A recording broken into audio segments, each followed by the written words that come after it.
Hey guys! Welcome sa aking YouTube channel. And pasensya na kayo sa aking itsura. Dito pa ako sa aking higaan.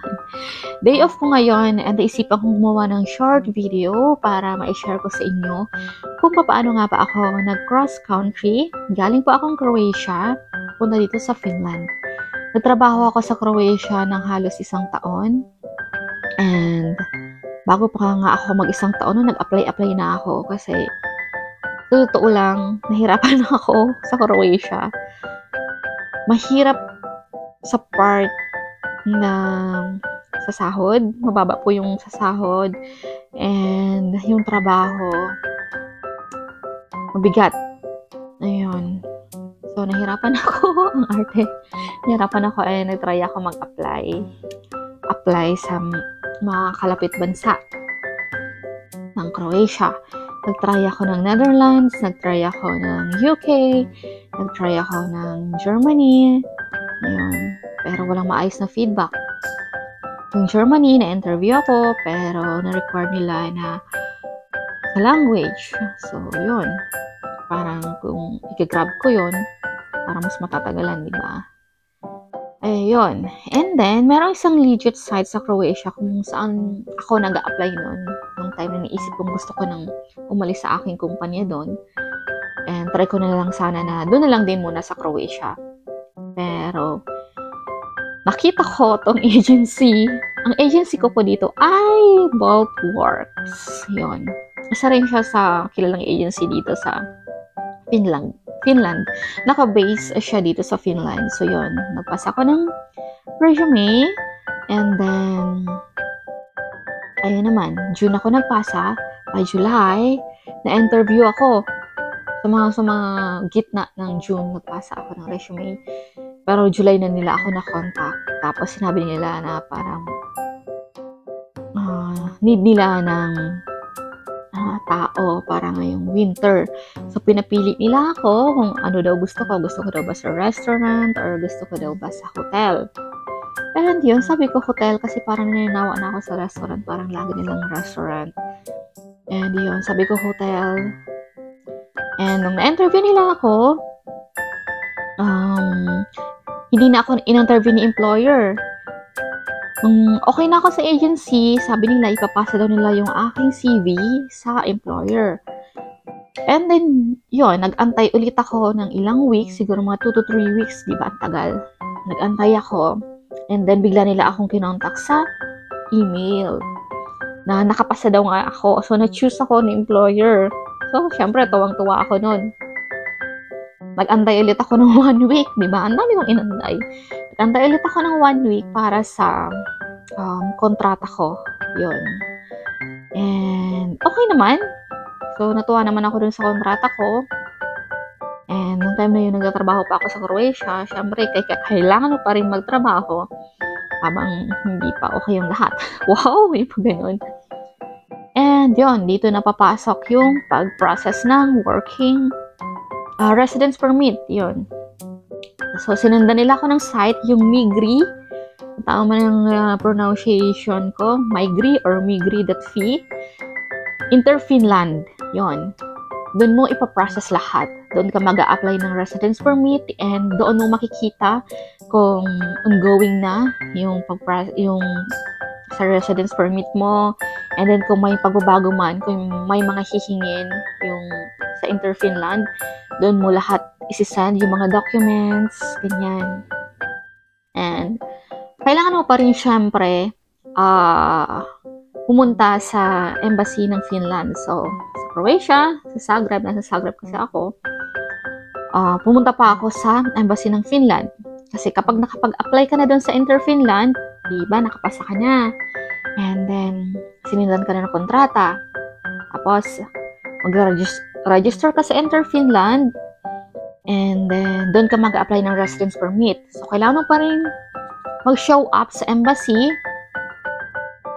para sabihin na yun, mag-apply ka ng residence permit para na rin sa payment.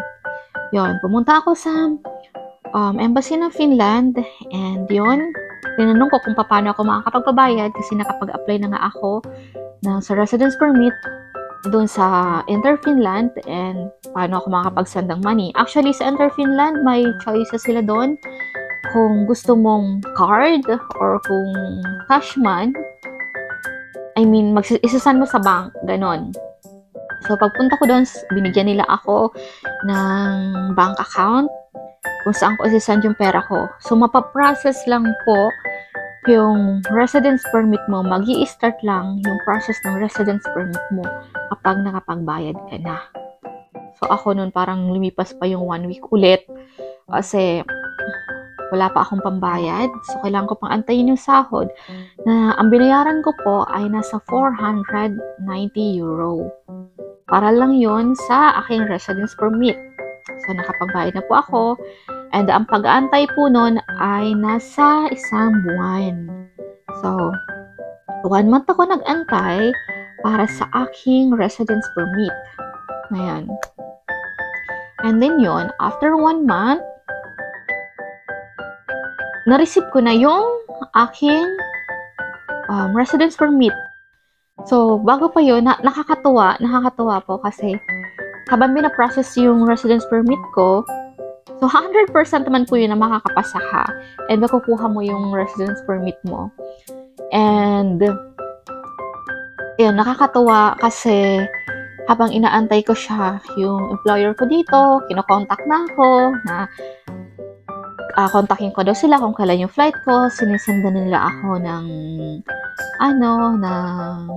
email kung ano yung pagtatrabahuhan ko, yung itsura ng pagtatrabahuhan ko, yung environment, ganun, and then sa accommodation, sinisenda nila ako, and then yung agency ko as in, hindi talaga sila nagkulang na parang kung may mga question ka, tanungin mo kami. Since hindi naman nila ako masusundo sa airport, nagsisend sila ng kung paano ako pupunta dito. And pagdating ko sa airport, saan ako sasakay, kung ano yung bus sa sasakyan ko, kung paano mag-book, kung sino yung imi-meet up ko pag andito na sa hotel. In fairness naman sa aking manager dito sa hotel, talagang isang kontak ko lang. Yung kung may problema man ako, talagang reply din talaga sila agad. Ayun. So, naging smooth naman yung pagbiyahe ko papunta dito. And yun. So, yung nakuha ko na po pala yung residence permit ko. And yun, 490. And then, shoulder ko rin po pala yung aking ticket. So, alam ko, lahat naman siguro ng agency nagpa-process sa, naandito sa nakabase dito sa Finland at kumukuha ng mga staff, mga employee sa ibang part ng Europe or sa Middle East man. Alam ko shoulder nila yung ticket tsaka yung process sa residence permit. So, yun. Pero syempre, kung dadaan ka sa agency na nakabase sa Middle East or agency na nakabase sa saan bansa ka man, ayun, alam ko magpe-placement fee ka pa. Pero ito kasi mga nakabase dito sa Finland, hindi na sila kumukuha ng placement fee. Ipa-process mo lang yung residence permit mo, sa'yo na yun, and then the ticket, and then the other expenses pa. Yun, so yun yung kagandahan. So, bala ganun yung lang yun na nagastos ko. And then, yun. So, bali ticket, 500. Medyo pricey po siya kasi peak season na. Yun. Mga November 25 ako nakapagbiyahe. And then, yung pagitan lang ng pagkakuha ko ng aking residence permit at yung pag-book ko ay halos 1 week lang. Kaya ganun po kamahal. And may mga stopover naman ako. Stopover ko sa Istanbul. And then, dating ko sa Helsinki. Pabiyahe pa ulit ako punta dito sa Rovaniemi. And yun. So, naging smooth naman lahat hanggang sa makarating ako dito sa Finland. And yun, sinundo ako ng aking manager. Pagdating ko sa hotel, sinundo ako ng aking manager and hinatid ako dito sa accommodation. And yung accommodation namin, may bayad kami ng 100 euro per month. Libre na yung tubig and kuryente. I mean, hindi libre, included na doon. Nakatipid kami kasi nga part na siya ng hotel. I mean, itong pa-accommodation nila, pag-aari ng hotel. And yun. Kaya medyo ganun lang yung binabayaran namin, di ba? Nakakatipid. And unlike sa mga kakilala ng mga kasama ko dito, na medyo mahal. Kasi pag sa city ka na-assign, mas mahal yung upa. And malayo kami sa city, so yung kaya mura siya. Ayan, mga kasama ko dito, mga Pilipino din, 4 kami.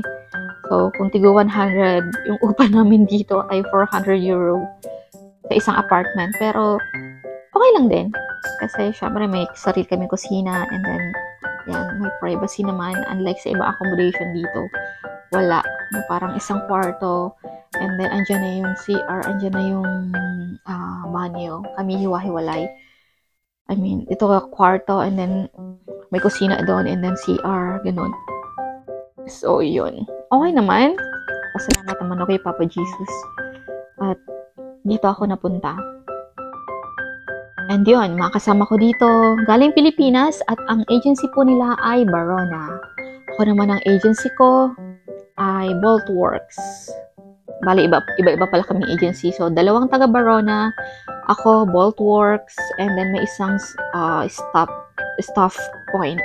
Yun, agency din dito naka-base dito sa Finland.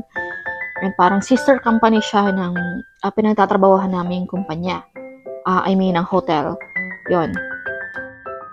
So, medyo mabilis ba yung pag-explain? Ang bilis ko kasi magsalita. Pasensya na. And yun, ano pa ba yung may share ko? Sa salary, yung aking salary ay naka-fix siya. So, every month, every 10th of the month ko siya matatanggap. Ayun. And, pagdating dito, so wala pang ATM. So, ngayon, pwede ka mag-apply ng ATM. Ang kagandahan kasi sa agency ko, yung ATM na ginagamit ko sa Croatia, since ang expired pa nun, ay 2025. Pwede ko siyang gamitin dito. So, doon nila ipapasok yung aking sahod dito kasi hindi pa ako agad nakapag-apply ng ATM. Gusto ko mag-apply pero kailangan by appointment pa. So, next year pa yung by 2024 pa. Ako, nakakuha ng schedule doon sa gusto kong bangkong pag-applyan. So, ang bangko ko po sa Croatia ay Raiffeisen. So, yun ang ginamit ko. Binigay ko sa kanila yung account number. Doon nila isend yung sahod ko. So, sumahod na ako ng konti lang naman. And, yun, napasok naman sa account ko. And yun, so, pwede siyang gamitin kung wala pa kayong item. Kung galing po kayo ng Croatia, so, pwede po yun. And, ano pa ba? Yun, so, bibigyan ko kayo ng list kung ano yung mga agency na pwede yung applyan. Ayan. So, yun. Yung aking agency ay Boltworks. Meron ding Staff Point. Meron ding Barona. Wire Staff. Yun, alam ko yung Wire Staff, kumukuha din siya. Nabalitaan ko lang to sa kaibigang Pilipino. Yung agency niya ay Wire Staff. Naka-base yan dito lahat sa Finland. And, yun. So, pwede po kayo mag-send dyan ng iyong resume. Send lang po ng send. Kasi ako, nung time na yun, parang na-champuhan ko lang siguro. Yun, na parang isang beses lang ako nag-send. Kasi kung para sa'yo naman talaga, hindi ka papahirapan, di ba? So, send lang mo ng send. Try lang ng try. Kapag may nakita kang job openings doon, sige lang, go lang ng go. And, ayun. So, hindi ko na alam kung ano pa sasabihin ko. Siguro nasabi ko naman na lahat. So, tiyaga-tiyaga lang po sa pag-send. And, talagang gugustuhin. Maraming paraan. Kung para sa'yo, para sa'yo. Ganon. And, yun. So, good luck po. And kita-kita tayo dito sa Finland kung makapunta kayo dito. Kung andito na kayo. Meron pa pala, staff builder. Yun, staff builder. May mga kakilala din ako na nakatrabaho ko before sa Croatia. And agency nila ay staff builder. So, yun.